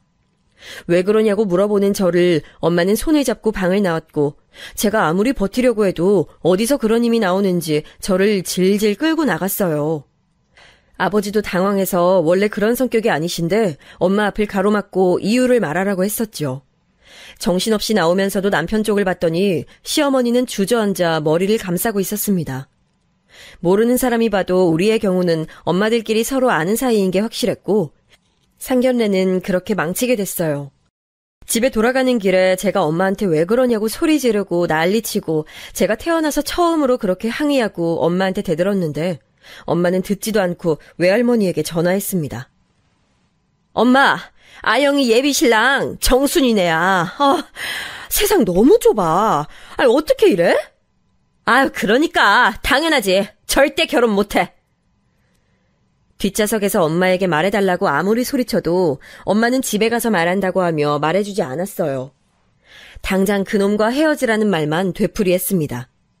그렇게 집에 도착하고 엄마는 저와 아빠한테 충격적인 소리를 해주었습니다. 엄마의 고향과 남편의 고향이 같아서 설마 했더니 진짜로 그 집이었다고 하며 엄마는 어린 시절 얘기를 꺼내셨어요. 이야기는 예전으로 거슬러 가게 됩니다. 엄마의 할아버지, 그러니까 저한테는 증조할아버지와 남편의 증조할아버지는 사이가 굉장히 안 좋으셨대요. 둘 다 농사를 지으셨는데 시장에 내다 파는 과정과 논에 물을 대는 과정에서 크고 작은 마찰이 생겼고 아주 작은 싸움이 나중에는 집안 대 집안으로 번졌다고 합니다.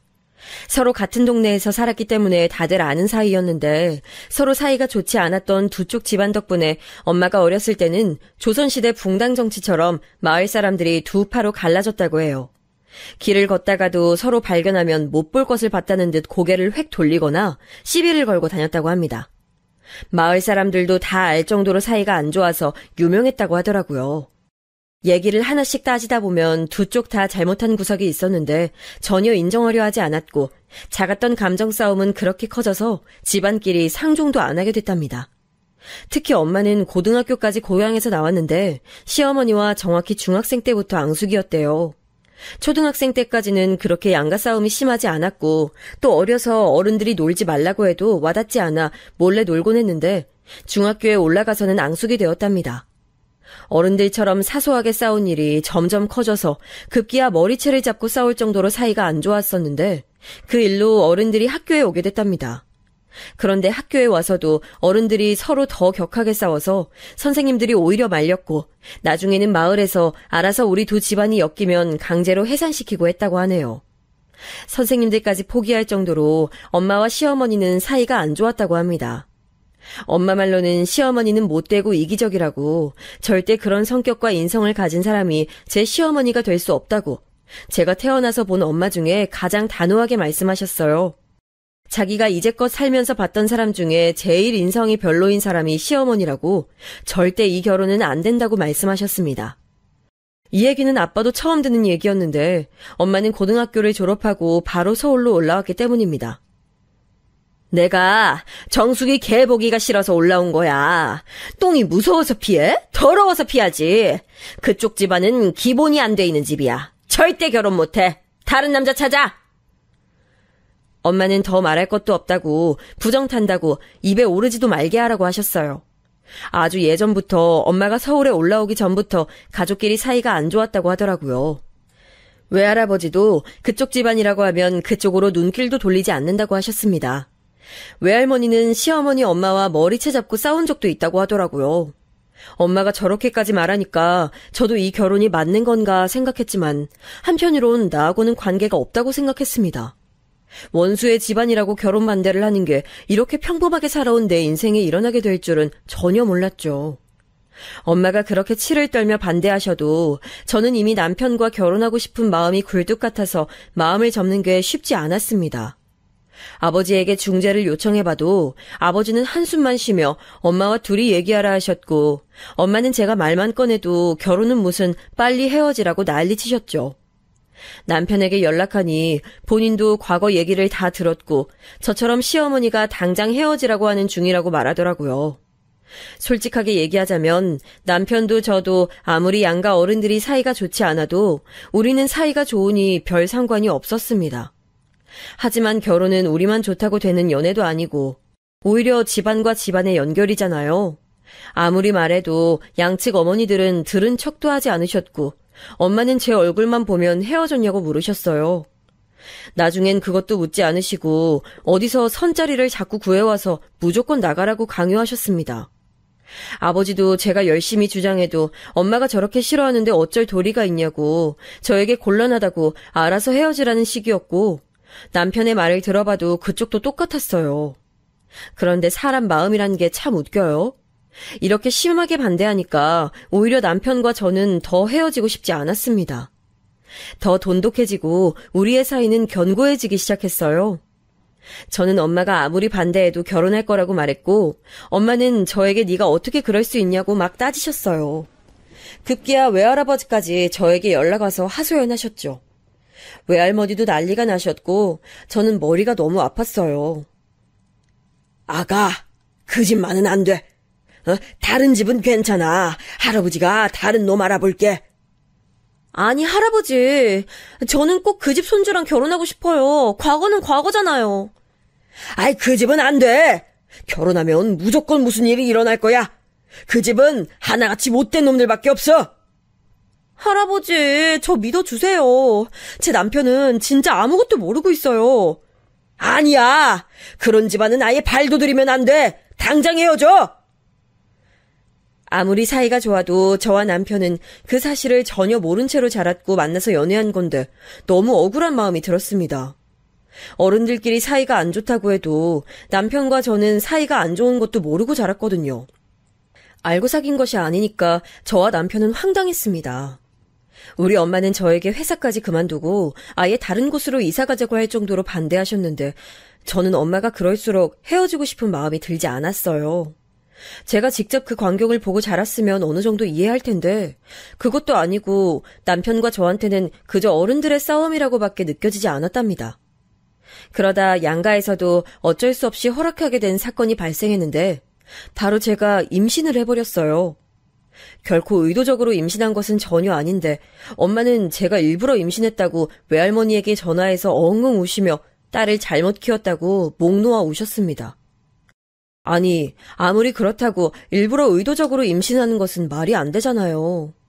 진심으로 우연히 생긴 아이였고 양가 어른들 때문에 결혼식도 암묵적으로 취소되고 미뤄지고 있었는데 이 사건을 계기로 남편과 저는 더 돈독해지게 됐습니다. 외할아버지는 저를 남자인 남동생보다 훨씬 예뻐하시고 어화둥둥 사랑만 주셨는데 임신 소식을 듣고 저에게 처음으로 화를 내셨어요. 감히 우리 손녀딸한테 저 죽일 놈의 가정의 씨를 품게 했다고 남편을 찾아가서 따지고 시골에서도 싸움이 났었다고 합니다. 세월이 지나고 서로 모른 척하며 무시하고 지냈었는데 제가 임신했다는 소식을 듣고 외할머니와 외할아버지가 시댁에 찾아가서 난리를 치셨대요. 엄마는 저에게 빨리 가서 아이를 지우라고 소리 지르시고 저는 예상치 못하게 아이가 생겨서 안 그래도 혼란스러운데 엄마와 외할아버지가 난리를 치니 너무 속상한 마음이 들었습니다. 남편과 아무리 얘기해도 우리는 절대 아이를 지우고 싶지 않았고 결국 저는 임신한 몸으로 단식투쟁까지 하며 결혼까지 성공하게 됐어요. 아이가 내 배 안에 있다는 것을 아니까 어떻게든 지켜야겠다는 생각이 들어서 포기할 수가 없었습니다. 남편도 저도 무슨 일이 있어도 기어코 아이를 출산하고 우리끼리 잘 키워보자고 다짐했었죠. 살면서 엄마한테 반항해 본 적도 없고 이렇게 부모님 뜻에 반기를 들었던 적이 없는데 그때의 저는 매우 절박했답니다. 엄마는 저에게 그럴 거면 집을 나가서 네 맘대로 하고 싶은 것 마음대로 하고 살라고 얼굴도 보기 싫다고 하셨는데 저는 진짜 남편은 잘못이 없으니 제발 결혼만 시켜달라고 했습니다. 남편도 그 성격에 부모님에게 태어나서 처음으로 화내고 적극적으로 의견을 전달했더니 그쪽 부모님들도 머리를 부여잡고 누우셨다고 하더라고요. 난리도 이런 난리가 없게끔 결혼 전부터 잡음이 많았는데 당연히 결혼하고도 크고 작은 사건들이 생겼습니다. 저는 임신했으니 배가 부른 채로 결혼식을 하게 됐는데 결혼식 준비 과정에서도 양가 어른들은 의견 다툼을 너무 심하게 하셨어요. 식장 잡는 것부터 싸우셨는데 원래 서울에서 하기로 했었고 시골에는 버스를 보내주기로 되어 있었어요. 그런데 남편 집에서 시골에도 예식장이 있다고 거기서 하자고 우기기 시작했어요. 엄마는 그 촌동네에 뭐가 있냐고 화를 내시고 시댁에서는 시골도 사람 사는 곳이고 그 예식장에서 우리 조부모님도 결혼했는데 뭐가 문제냐고 하셨죠.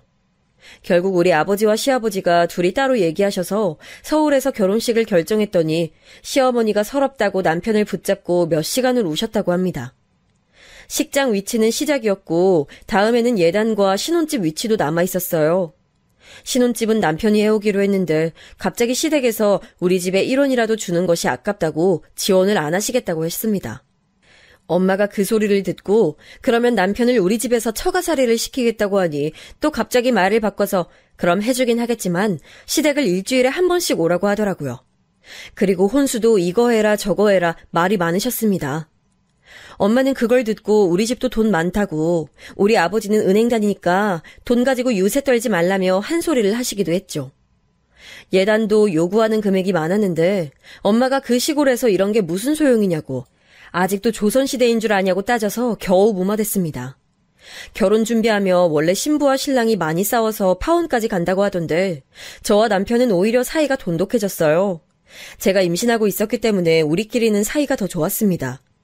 그런 우리 부부와 달리 어른들의 의미 없는 싸움은 지속됐어요. 결혼식장에서 입는 한복 가지고도 마찰이 있었는데 시어머니가 무슨 신부 어머님들이 입는 전형적인 분홍색에 보라색을 합친 한복을 고르더니 거기에 레이스를 달고 호랑이 자수를 넣겠다는 거예요. 저는 처음에 장난인 줄 알고 웃었는데 시어머니는 정색하시고 진짜로 호랑이와 나비를 한복에 넣어달라고 하셨습니다. 레이스도 어깨 양쪽에 달고 치마는 분홍색의 보라색 무늬로 강조해달라고 하셨죠. 그러더니 갑자기 무슨 조선시대 중전이 입는 한복은 없냐고 사장님에게 묻는 거예요. 저는 슬슬 당황하기 시작했고 엄마 표정도 매우 안 좋아지셨어요. 엄마와 시어머니는 예전에 만나기만 하면 싸웠다던데 결혼 준비를 시작하면서는 서로 만나면 무시를 했거든요. 그런데 엄마는 시어머니가 그런 것을 보고 한숨을 쉬며 결혼 꼭 해야겠냐고 하셨죠. 한복집 사장님이 저한테 몰래 와서 시어머니가 무당이시냐고 물을 정도로 시어머니는 이상한 고집을 부리셨는데 다행히 엄마가 나서기도 전에 남편이 나서서 엄마 창피하게 왜 이러냐고 한 소리를 해서 없던 일로 되었습니다. 그걸 보더니 엄마는 저에게 저것 보라고 저렇게 염치 없고 자기밖에 모르는 사람이 네 시어머니라고 지금도 결혼 없던 걸로 하는 것은 아직 늦지 않았다고 하셨어요. 하지만 그 당시 저는 아이를 꼭 낳고 싶었고 남편과 결혼하고 싶은 마음이 너무 커서 엄마의 반대에도 꿋꿋하게 결혼 준비를 이어나갔습니다.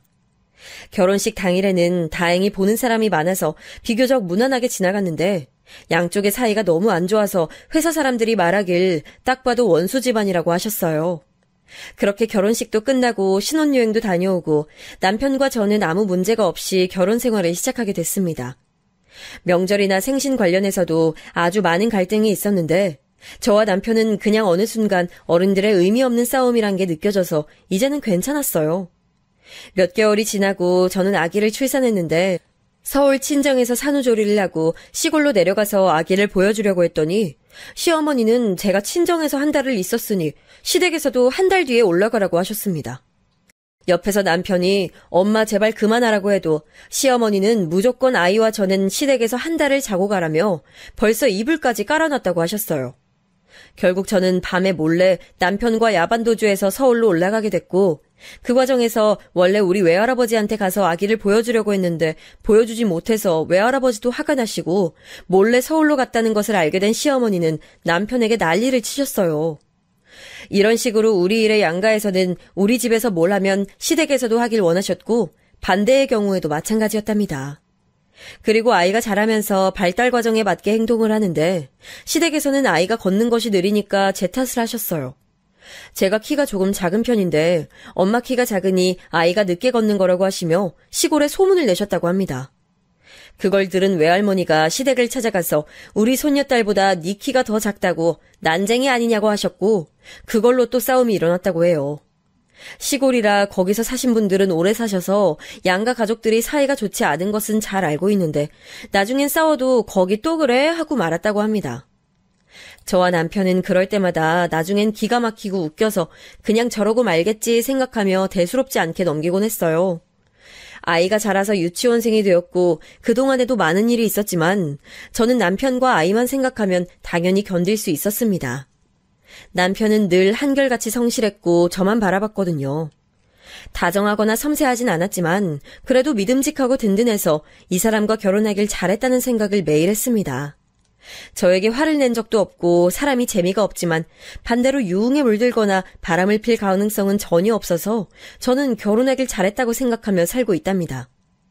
주변을 보면 오히려 재미없는 로봇 같은 사람이 나은 것 같아요. 저는 결혼하고 아이를 낳으며 회사를 그만두게 되었는데 아직도 같이 일했던 언니들 말을 들어보면 남편은 회사에서는 더 로봇 같다고 저에게 결혼하길 잘했다고 하더라고요. 성실하고 일은 잘해서 승진은 한 번도 밀린 적 없이 연봉을 차근차근 높이는 남편이라 의지를 많이 하고 있습니다. 우리 딸도 얼마나 예쁜지 애교도 많고 저와 남편이 사랑을 많이 줘서 굉장히 밝고 예뻐요. 딸만 보면 기분이 좋고 이 아이를 지을지 말지 고민했다는 것 자체가 후회될 정도로 사랑스럽습니다. 이렇게 저는 우리 가족만 생각하면 가슴이 따뜻해져요. 양가 어른들은 사이가 좋지 않고 우리 부부와 딸만 보면 뭐라 하시며 양쪽 탓을 하거나 욕하시는데 이제 그런 것들은 우리 부부에겐 아무 문제가 되지 않았습니다. 그러던 어느 날 엄마가 저에게 진지하게 식당을 개업하려 한다고 말씀하셨어요. 무슨 식당? 근데 엄마는 원래 음식 잘하니까 어떤 메뉴를 골라도 잘할 거야. 아니, 네 친할머니 아는 분이 순댓국 식당 유명하게 하셨거든? 근데 이제 늙으셔서 건강이 안 좋아지셨대. 그걸 나보고 이어받으라고 하시네. 아, 그래? 엄마 너무 잘됐다. 거기 유명했었는데 엄마가 이어받으면 더 잘 될 것 같아. 엄마가 해보자.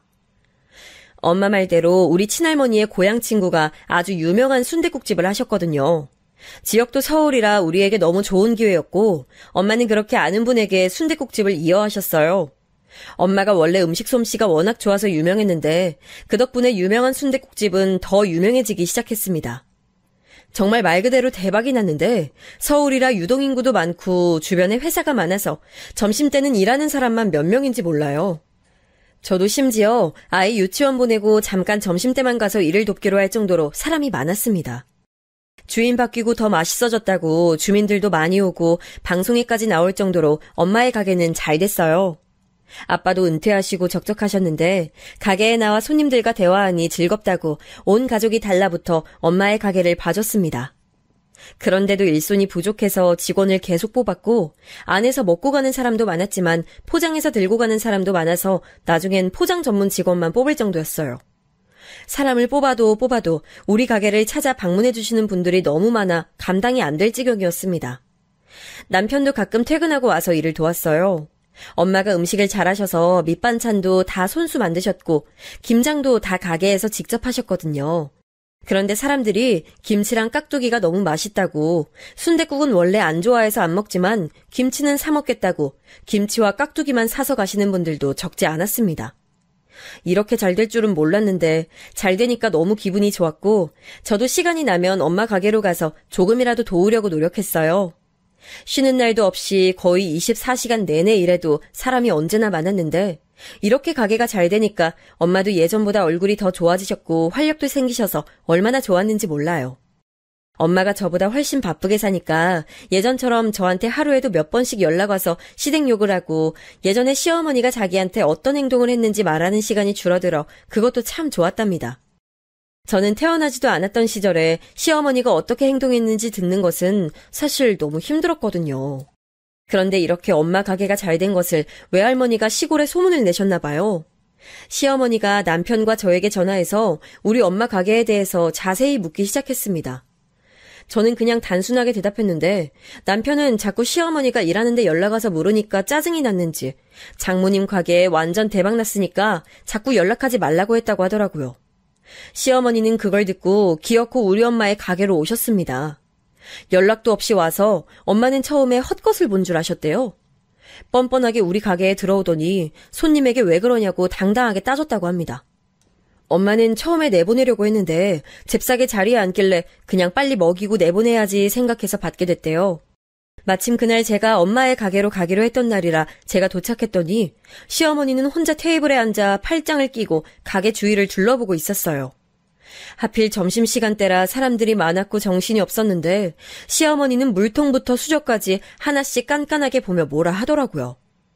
사람들이 와서 포장도 하고 열심히 주문하고 식당 밖에서 줄 서서 기다리는 것을 보니까 시어머니는 배가 아프셨던 것 같습니다. 직원 이모가 순댓국을 시어머니에게 가져다 주니 처음엔 먹지도 않고 열심히 속을 뒤적거리더라고요. 제가 그때부터 이상해서 시어머니를 주시했는데 갑자기 본인 머리카락을 뜯더니 순댓국에 집어넣습니다. 제가 저게 뭐 하는 짓이지 싶어 가까이 다가가니까 시어머니는 당당하게 저에게 소리를 지르셨어요. 이것 봐, 이게 뭐니? 너희 엄마는 기본도 안 돼 있다. 음식에 머리카락이 들어있잖아. 이게 말이 되니? 아니 어머니, 지금 머리카락 뜯어서 거기 넣는 거 제가 다 봤어요. 뭐? 그게 무슨 소리야? 그 엄마의 그 딸이라더니 이제 시어머니한테도 대들어? 도대체 가정교육을 어떻게 시킨 거야? 저와 시어머니가 둘이 싸우니까 가게에 있던 손님들은 다 우리를 쳐다보고 엄마도 급하게 자리로 왔습니다. 제가 억울해서 소리 지르니까 시어머니는 저보고 자기를 모함한다고 엄마에게 자꾸 기본도 되어 있지 않다고 소리를 질렀어요. 직원들도 그럴 리가 없다고 해명하는데 시어머니는 마치 연기자처럼 진지하게 머리카락이 순댓국에서 나왔다고 사람들에게 먹지 말라고 했습니다. 그걸 본 사람들은 한두 명씩 가게를 나가고 기다리던 사람들도 머리카락 나왔대 하며 발걸음을 돌렸어요. 저는 아무리 양가가 사이가 좋지 않아도 한 번도 시어머니에게 뭐라 대든 적이 없었는데 그날은 제가 직접 눈으로 보았기도 하고 우리 엄마한테 저렇게 대놓고 소리 지르는 시어머니를 처음 봐서 참을 수가 없었습니다. 남의 가게 와서 왜 이러는 건지 이해가 되지 않아 시어머니에게 내가 다 봤는데 무슨 말이냐고 울며 따지니까 시어머니는 손님들이 다 나가니까 목적을 달성했는지 웃으며 가게를 나갔어요. 엄마는 허탈했는지 엉엉 우시는데 제가 너무 속상해서 시어머니를 따라 나가 따지니까 저보고 저리 비키라고 밀기까지 했습니다. 길거리에서 사람들이 쳐다봐도 끝까지 따라가서 따졌는데 시어머니는 저를 밀고 택시를 불러 출발했어요. 태어나서 저런 사람은 처음 봤습니다. 엄마 말대로 무슨 악마처럼 행동하더라고요. 제가 계속 지켜본 것을 뻔히 알면서도 그렇게 행동하는 것을 보니 너무 뻔뻔하고 못됐다는 말밖에 나오지 않았습니다. 엄마가 저한테 왜 시어머니는 인성이 별로라고 결혼을 말렸는지 이제야 이해가 되기 시작했죠. 나중에 엄마가 저한테 말하길 원래 그런 인성이라고 하더라고요. 중학생 때도 그래서 엄마가 너무 싫어서 성인이 되자마자 서울로 올라온 거라고 했습니다. 본인이 왜 그동안 피해 다녔는지 아냐고 하셨죠. 그리고 우리 엄마가 가게에서 가장 중요하게 생각하는 것이 바로 청결이라 주방 이모들부터 가게 직원 이모들 전부 위생모를 착용하고 있고 손을 몇 번이고 씻거든요. 저한테도 가게를 도우러 가면 무조건 손부터 씻으라고 하실 정도라 엄마는 매우 허탈해 하셨습니다. 오히려 제가 엄마한테 그렇게까지 병원도 아닌데 청결하게 하지 않아도 된다고 할 정도로 엄마는 청결에 신경을 많이 쓰시는 편이었어요. 출근하자마자 하는 것도 바닥 청소였던 엄마가 위생으로 가게 손님을 잃게 되니 얼마나 충격이 컸겠어요. 옆에서 지켜보며 가슴이 찢어지는 줄 알았답니다. 저는 말로만 들었지 시어머니가 저렇게 악독하게 행동할 줄은 몰랐는데 너무 화가 나서 남편에게 전화해서 네 엄마 미쳤다고 욕하니 남편도 한숨을 쉬었어요. 그날은 저도 참을 수가 없어서 남편에게 화내고 시어머니에게 전화해도 받지도 않더라고요. 화가 나면 온몸이 부들부들 떨린다는 것을 저는 그때 알게 됐습니다. 저는 제 화를 제가 감당하는 게 힘들어서 병원까지 가서 약을 지어 먹었어요. 한의원에 갔더니 그 증상은 화병이라고 한약을 지어주시더라고요. 진짜 아무리 그래도 멀쩡히 영업하는 식당에 자기 머리를 넣고 기본도 되어 있지 않다고 자작극을 펼치는 게 말이 되나요? 저는 아무리 생각해도 죽을 때까지 이해하지 못할 것 같습니다. 시어머니가 전화를 안 받으니 시아버지에게 전화해서 따졌고 이 사실을 외할아버지와 외할머니에게도 전화해서 말했습니다. 저는 살면서 이렇게 화났을 때가 없던 것 같아요. 기본도 되어 있지 않은 것은 우리 엄마가 아니고 시어머니라고 생각해요. 외할머니에게 전화로 상황 설명을 하니 할머니도 황당해하며 또 시골에서 싸움이 일어났다고 합니다. 엄마의 가게는 그 사건이 타격이 커서 다시 부흥하기까지 꽤 오랜 시간이 걸렸는데 그렇게 언제 와도 너무 바빠 늘 기다리는 사람이 있었던 가게는 기다리지 않고 먹는 가게가 되었습니다. 엄마는 이렇게 당할 수 없다고 더 깨끗하게 청소하고 재료를 손질하셨고 손님들에게 떳떳하게 보여줄 수 있다고 주방도 가림막 없이 공사하게 됐어요. 원래도 위생모를 착용하고 계셨지만 이제는 장갑도 착용하고 손님들 앞에서 계속 청소하는 모습을 보여주니 서서히 가게는 회복하기 시작했습니다. 이 사건으로 인해 저는 남편에게 많은 화를 냈는데 저도 남편 잘못은 없다는 것을 알고 있어요.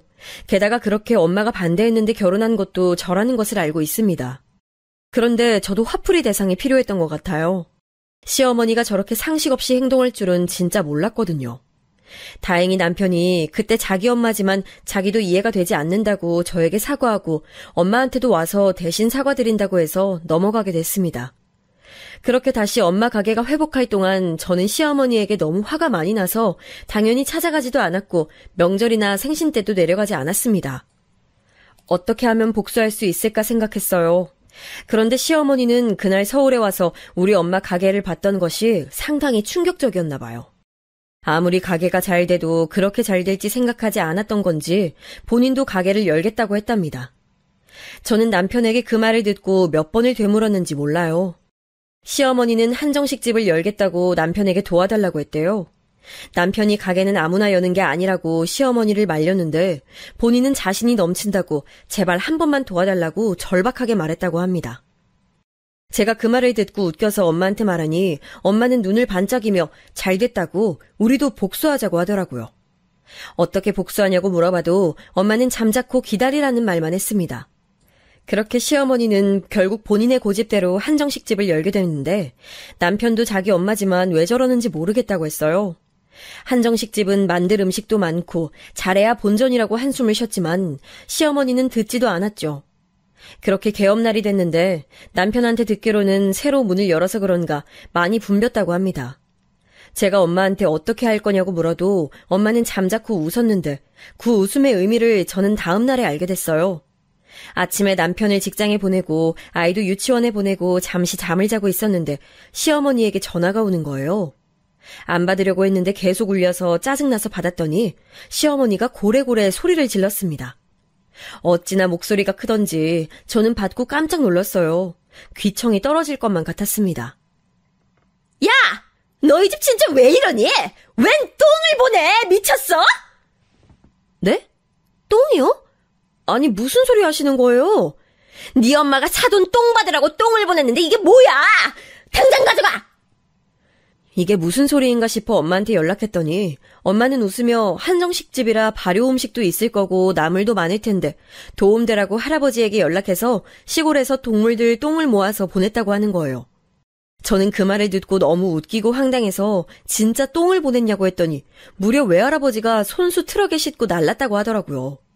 우리 엄마지만 진짜 대단하다는 생각이 들었고 웃음을 참을 수가 없었어요. 시어머니는 계속 전화로 똥 가져가라고 난리치고 저는 웃겨서 전화를 받을 수가 없었습니다.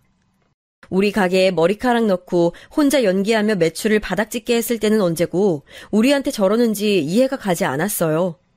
우리 엄마는 가서 똥을 넣은 것도 아니고 그저 문 앞에 트럭째 똥 배달만 시킨 건데 그게 그렇게 잘못됐나요? 시어머니의 아빠가 화가 나서 우리 외할아버지를 찾아가서 따졌다는데 외할아버지는 그러거나 말거나 문을 걸어 잠그고 낮잠까지 자셨다고 합니다. 시골에 시어머니가 하소연해도 이제 마을 주민들은 또 싸우냐고 관심도 가지지 않았고 시어머니는 우리 때문에 자꾸 본인 가게가 망했다고 원망했는데 사실 제가 시골에 가서 시어머니 음식을 직접 먹어봤잖아요. 냉정하게 시어머니는 원래 음식 솜씨가 없으세요. 이건 본인의 아들인 제 남편도 인정했습니다. 모든 음식에 소금을 왕창 넣고 뭐를 만들어도 다 똑같은 소금 맛밖에 나지 않아요. 남편도 자기 엄마 음식보다 우리 엄마 음식을 훨씬 좋아할 정도로 맛이 없으니 굳이 우리 엄마가 그렇게 행동하지 않았어도 망하게 됐을 거예요. 아무튼 개업하자마자 이렇게 복수해서 그런가 시어머니 가게는 폭삭 망해서 2달 만에 식당을 접었습니다.